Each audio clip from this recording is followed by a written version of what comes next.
Sveiki atvykę į Intergeneraction Erasmus Plus projektą, finansuojamą Europos komisijos. Šiame epizode kalbėsime apie gerasias praktikas, padedančias kurti įtraukias komandos dinamikas įvairialypėse darbo vietose. Įtrauki komandos dinamika – tai sėkmingų organizacijų širdis.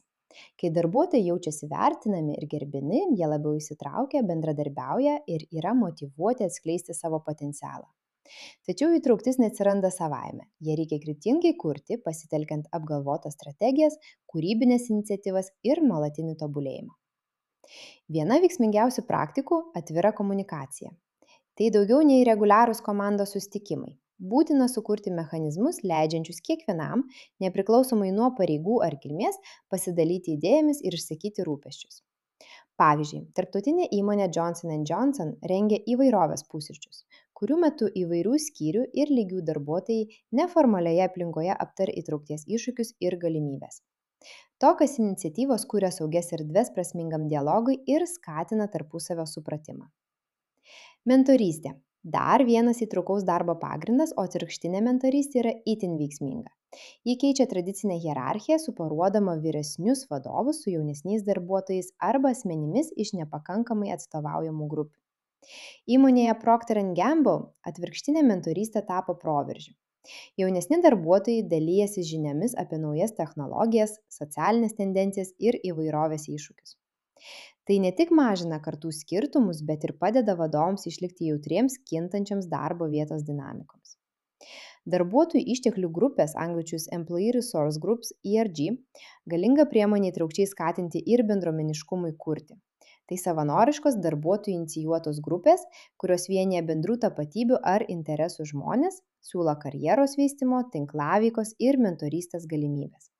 Jos taip pat rengia veiklas, skatinančias bendruomenės įsitraukimą ir kultūrinį sąmoningumą. Microsoft ERG programa įspūdingas pavyzdys.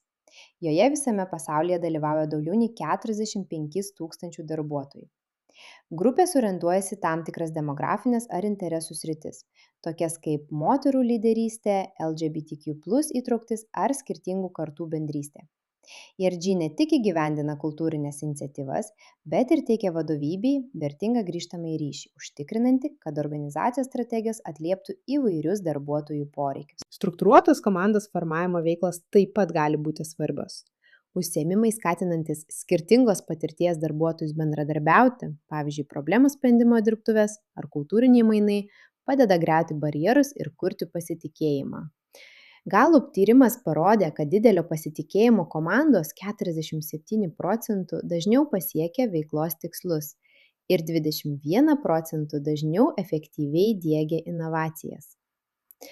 Įtrauktis klesti ir tada, kai organizacijos švenčia įvairovę. Kultūrinių švenčių minėjimas, įvairovės renginiai ar darbuotojų unikalių talentų bei patirčių pristatymas leidžia kiekvienam pasijusti vertinamam.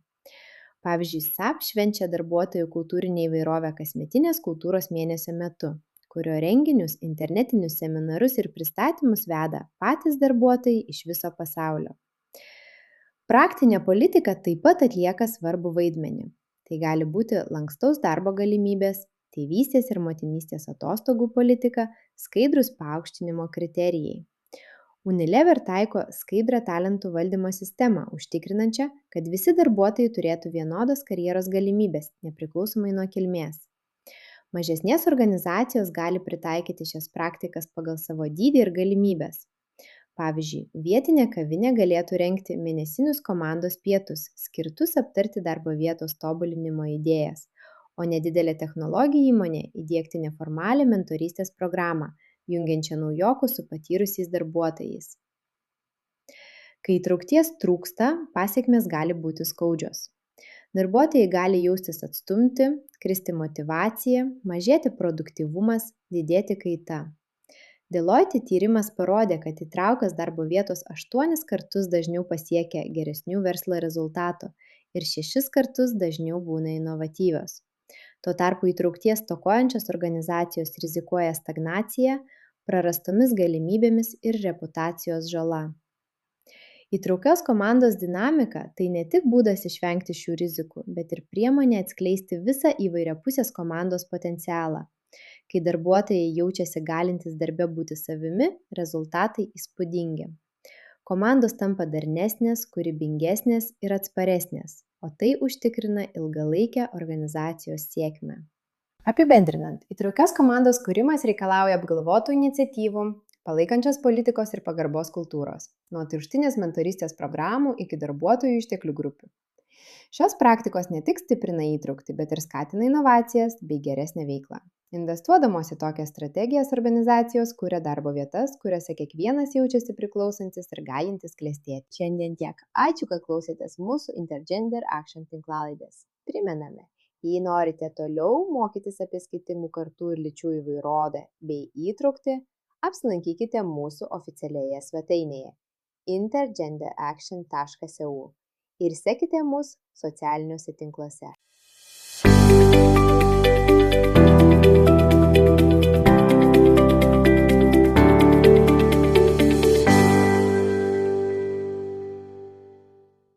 Finansuojama ES. Pateikiamos nuomonės ir požiūriai yra tik autorių ir nebūtinai atspindi ES ar agentūros Erasmus+, France Education Formation poziciją. ES skirianti institucija nėra atsakinga už pateiktą turinį.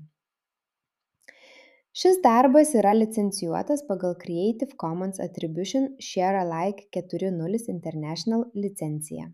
Norėdami peržiūrėti licenzijos kopiją, apsilankykite creativecommons.org/licenses by SA/4.0. Logotipai į šią licenciją neįtraukiami.